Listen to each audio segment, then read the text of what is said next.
Hey everyone, welcome back to the channel. Ever look up at the night sky and just wonder what's out there? I mean, really wonder.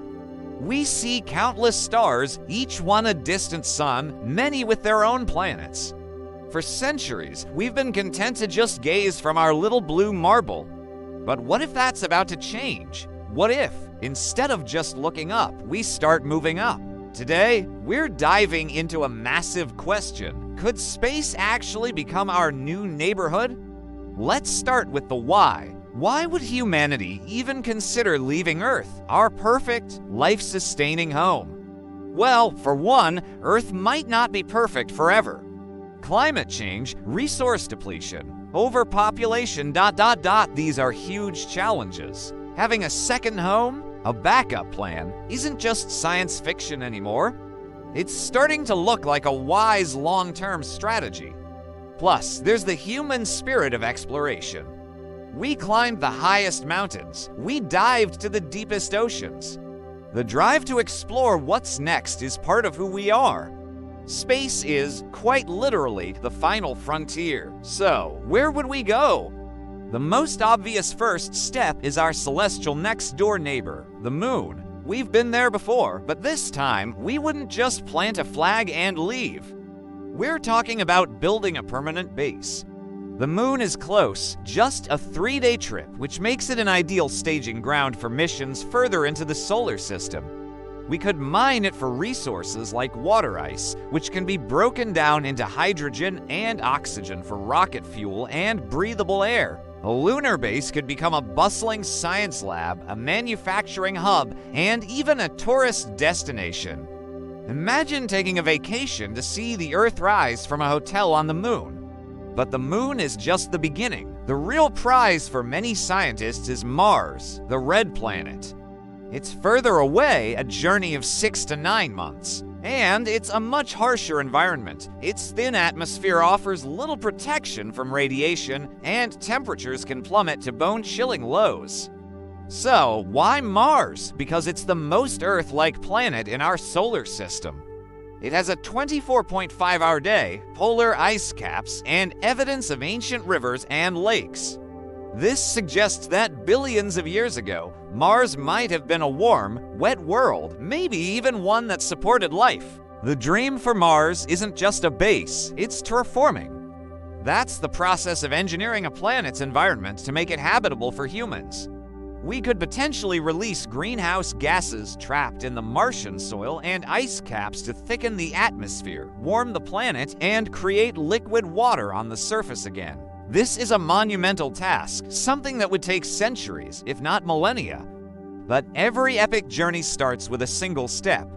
Initial colonies would likely live in underground habitats or pressurized domes, using advanced hydroponics to grow food and recycling every drop of water and every molecule of air. Beyond Mars, things get even more speculative and exciting. Some scientists have proposed building colonies not on planets, but in free-floating space habitats. Think of massive, rotating cylinders called O'Neill cylinders.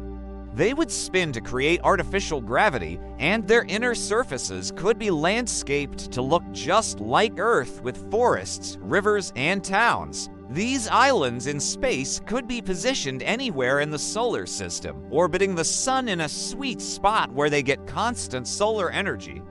This would free us from the limitations of a planet's surface and allow for massive population growth.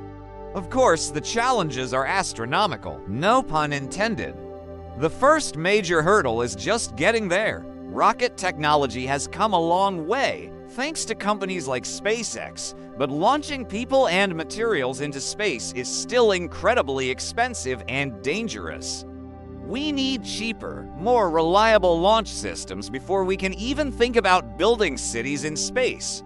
Then there's the human body. We evolved for life on Earth, with its specific gravity and protective magnetic field. In the zero-gravity or low-gravity environment of space, our muscles and bones weaken. And without Earth's magnetic shield, astronauts are exposed to dangerous levels of cosmic radiation, which significantly increases cancer risk. We need to develop effective countermeasures, like advanced shielding, better exercise regimes, and maybe even genetic engineering, to ensure that space colonists can live long, healthy lives. And let's not forget the psychological aspect. Imagine being cooped up in a small habitat millions of miles from home, knowing you might never see a blue sky, an ocean, or a forest again. The isolation and confinement would be immense. We need to select colonists with incredible mental fortitude and create communities that are supportive and resilient. The social and political structures of these new societies would have to be designed from scratch. Who makes the rules on Mars? What does an economy look like in a space habitat? These are questions we need to start thinking about now. So, when could this all happen? It's not as far off as you might think. Many experts believe we could have a permanent base on the moon within the next decade or two. A crewed mission to Mars could happen by the 2030s or 2040s, with a self-sustaining colony potentially established by the end of the century. The O'Neill cylinders and grander projects are further down the line, maybe centuries away, but progress is accelerating. Private companies are pouring billions into space tech, and international cooperation is on the rise. This isn't just about survival or science, it's about perspective. From space, the Earth is just a pale blue dot, as Carl Sagan famously said. Borders disappear, and the shared destiny of humanity becomes crystal clear. Becoming a multiplanetary species could be the most profound and unifying project humanity has ever undertaken. It could force us to solve our problems here on Earth and inspire a new generation of scientists, engineers, and dreamers. The journey beyond our blue sky will be the most difficult and ambitious thing we've ever attempted. It will be fraught with peril and setbacks, but the potential reward is nothing less than the future of our species. We are standing at a pivotal moment in history, a time when the dreams of science fiction are starting to become engineering problems. The new neighborhood is waiting. The question is, are we ready to move in? What do you think? Is colonizing space an inspiring destiny or a foolish distraction from our problems here on Earth? Let me know your thoughts down in the comments. I read every single one.